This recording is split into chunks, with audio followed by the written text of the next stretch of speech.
My dear student, I am going to teach you poem third, A Tiger in the Zoo. This beautiful poem has been composed by famous poet and writer George Leslie Norris.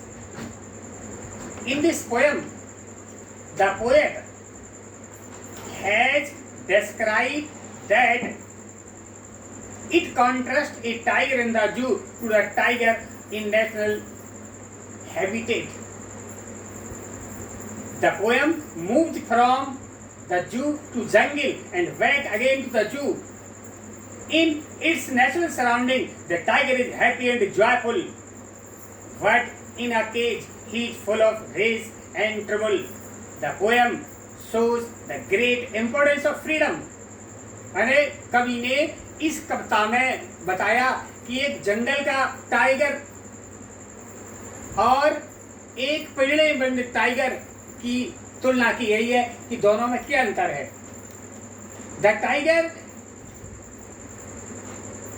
lives in the forest. He is totally free. मतलब कवि ने यह tiger शब्द के लिए ही इसलिए प्रयोग किया कि टाइगर की तुलना मनुष्य से की गई है. वैसे जानवर के लिए अंग्रेजी ग्रामर हमेशा इट का प्रयोग किया जाता है, लेकिन कवि ने यहाँ पर्सोनिफिकेशन मानवीकरण अलंकार का प्रयोग किया है, इसलिए उसने टाइगर शब्द के साथ ही शब्द लगाया है. मतलब जंगल में जो चीता रहता है वो स्वतंत्र रहता है, स्वतंत्र रूप से घूमता रहता है, उसके ऊपर कोई बंधन नहीं रहता है और जब चाहे वो शिकार कर सकता है, जहां चाहे वो जा सकता है, उसे कोई रोक टोक नहीं होती है. जहां चाहे छिप करता है, छिप के शिकार भी कर सकता है और हिरणों का शिकार करता है. वो उसके जीवन का एक अंग है, क्योंकि मनुष्यों ने जंगल काटना शुरू कर दिया है. धीरे धीरे जंगल छोटे पड़ रहे हैं, इसलिए कभी कभी टाइगर मनुष्य के गांव को देखता है और लोगों को गुर्रा करके आतंक पैदा कर देता है. और एक चीता जो पिंजरे में बंदे रहता है उसके अंदर शक्ति है, लेकिन उसकी शक्ति दिखाई नहीं देती है. वह पिंजरे के इधर घूमता रहता है. जब रात्रि के समय गार्ड लोग कार के द्वारा जलती हुई लाइट्स वहां से निकलती है तो चीतों की आंखों पर पड़ती है, वो चमकने लगती है. तो टाइगर बार बार आकाश में चमकते तारों को देखता है और वो कल्पना करता है कि आज वो तारे जंगल के हैं या वो पिंजरे के तारे हैं. तो इस तो कहिए तो एक कविता का हिंदी में सारांश था. He stalks in his vivid stripes the few steps of cage on pads of velvet quiet in his quiet days. Stalks means होता है पिंजरे में दुखी होकर घूमना.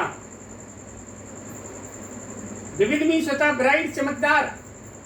स्ट्राइप मीन्स होता है धारियां, line in A pattern. Pads means होता है पंजे, फुट, बेस. और रेज मीन्स होता है एंगर, क्रोध. कभी कहता है कि चमकीली धारियों वाला बाघ, चमकीली धारियों वाला बाघ पिंजरे में शांत, गुस्से से मौन, अपनी गद्देदार पंजों पर कुछ कदम चलता रहता है. मतलब कभी कह रहा है कि चमकीली धारियों वाला बाघ पिंजरे में शांत, गुस्से से मौन, अपने गद्देदार कदमों के साथ पूरे पिंजरे में इधर उधर घूमता रहता है. He should be lurking in shadow, sliding through long grass near the water hole where plump deer pass. Lurking means होता है आपका घात लगाते हुए, लाइंग हिडन इन वेट,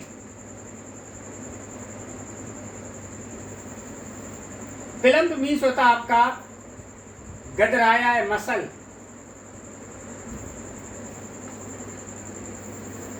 कवि कह रहा है कि he should be lurking in shadow, छाया में वह छिप जाता है।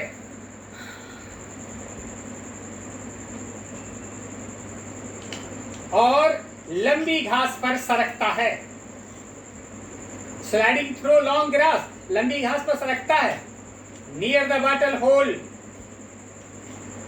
देयर पेम्पिडियर पास, और पानी के स्रोत के समीप जहां पर स्वस्थ हिरण घूमते हैं, उनकी तलाश में बाघ घूमता रहता है।